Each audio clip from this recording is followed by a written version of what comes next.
दोस्तों, आज हम लोग प्रदेश के एक बहुत बड़े ज्वलंत और बहुत ही दर्दनाक मुद्दे को समझने जा रहे हैं, जिसे देखकर सुनकर आपके रोंगटे खड़े हो जाएंगे कि आखिर यूपी की योगी सरकार 5000 से अधिक प्राइमरी स्कूलों पर ताला क्यों लगाने जा रही है। इसी मुद्दे को दोस्तों हम लोग बहुत ही सरल, सटीक और प्रामाणिक तरीके से समझेंगे। आखिर उन लाखों युवाओं का क्या होगा जो इस इंतजार में उम्र काट रहे हैं, इस इंतजार में तैयारी कर रहे हैं कि प्राइमरी स्कूल की शिक्षक की भर्ती आएगी, हमें नौकरी मिलेगा, हमारी दैनिक जीवन की स्थिति बदलेगी, परिवार को थोड़ा सा आगे ले जाएंगे, हमारे दैनिक जीवन में सुधार आएगा। उन लाखों युवाओं के भविष्य के साथ क्या होगा दोस्तों, आखिर आज हम लोग इसी मुद्दे को बहुत ही बेहतरीन तरीके से समझने जा रहे हैं। वीडियो को अंत तक देखिएगा, एक एक स्टेप देखिएगा। पहला कारण दोस्तों जो बताया जा रहा है, कम छात्रों का होना। जरा देखते हैं भाई क्या कारण है ये। उत्तर प्रदेश सरकार ने उन प्राइमरी स्कूलों को बंद करने या उनके विलय की योजना बनाई है जिनमें छात्रों की संख्या बहुत कम यानी 50 से कम है। इसका उद्देश्य संसाधनों का बेहतर उपयोग करना और शिक्षा की गुणवत्ता में सुधार करना बताया जा रहा है। कई ग्रामीण क्षेत्रों में स्कूलों में छात्रों की संख्या कम हो रही है। इसका कारण निजी स्कूलों की बढ़ती लोकप्रियता, शहरीकरण और ग्रामीण क्षेत्रों से पलायन हो सकता है। कम छात्रों वाले स्कूलों का चलाना आर्थिक रूप से व्यवहार्य नहीं माना जा रहा है, क्योंकि शिक्षकों और बुनियादी ढांचे पर खर्च के बावजूद परिणाम अपेक्षित नहीं है। अब दोस्तों हम लोग दूसरे पॉइंट में समझते हैं कि आखिर शिक्षकों की कमी के कारण ऐसा फैसला क्यों लिया गया। जरा देखते हैं। स्कूलों में शिक्षकों की कमी एक बड़ा मुद्दा है। हर साल शिक्षकों की सेवानिवृत्ति के कारण स्कूल शिक्षक विहीन होते जा रहे हैं और नई भर्तियां पर्याप्त नहीं हो रही हैं। शिक्षकों की कमी के कारण कई स्कूल प्रभावी ढंग से संचालित नहीं हो पा रहे हैं। सरकार का तर्क है कि ऐसे स्कूलों को बंद करके या उनका विलय करके संसाधनों को एक बड़े स्कूलों में केंद्रित किया जा सकता है, जहां शिक्षक और अन्य सुविधाएं बेहतर तरीके से उपलब्ध हो सकती हैं। शिक्षक संगठनों और विपक्षी नेताओं जैसे अखिलेश यादव ने इसका विरोध किया। उनका कहना है कि इनसे शिक्षकों की नई भर्तियां और शिक्षा मित्रों की स्थिति पर नकारात्मक असर पड़ सकता है। अब दोस्तों हम लोग तीसरे पॉइंट में समझते हैं कि आखिर शिक्षा का अधिकार अधिनियम यानी राइट टू एजुकेशन एक्ट के तहत इसका किस तरह से खतरनाक प्रभाव पड़ रहा है। जरा देखते हैं।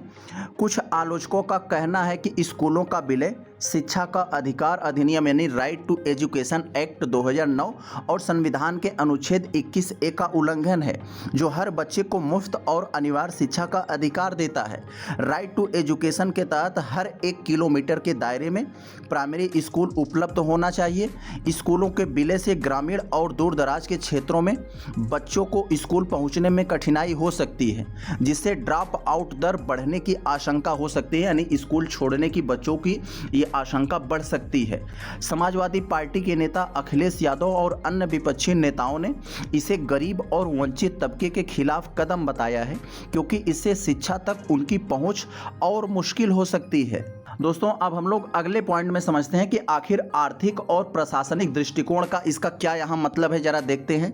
सरकार का कहना है कि कम छात्रों वाले स्कूलों को चलाने में संसाधनों की बर्बादी होती है, इसलिए इन स्कूलों को बंद करके या उनका विलय करके संसाधनों का बेहतर उपयोग किया जा सकता है। उत्तर प्रदेश में शिक्षा बजट के लिए 70,000 करोड़ रुपए से अधिक आवंटित किए गए हैं, लेकिन कई स्कूलों में बुनियादी सुविधाएं जैसे बिजली, पानी, शौचालय उपलब्ध नहीं है।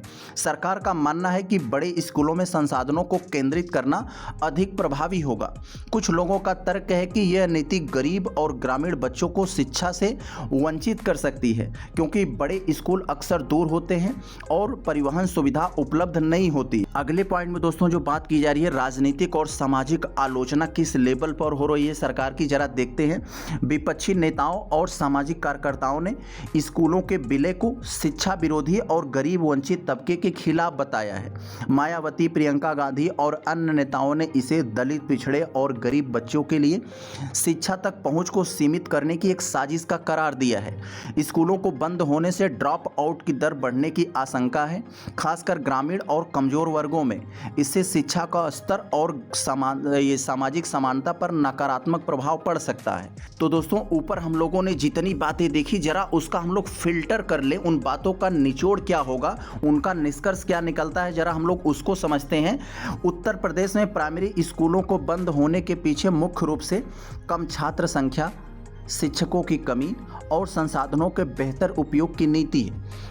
सरकार इसे शिक्षा की गुणवत्ता बढ़ाने और आर्थिक दक्षता के रूप में पेश कर रही है, लेकिन विपक्ष और शिक्षक संगठनों का कहना है कि यह नीति गरीब और ग्रामीण बच्चों की शिक्षा तक पहुंच को सीमित कर सकती है। इसके अलावा भीषण गर्मी के कारण अस्थायी यानी टेम्परेरी रूप से स्कूल बंद किए गए हैं, जो अस्थायी बंदी से अलग है।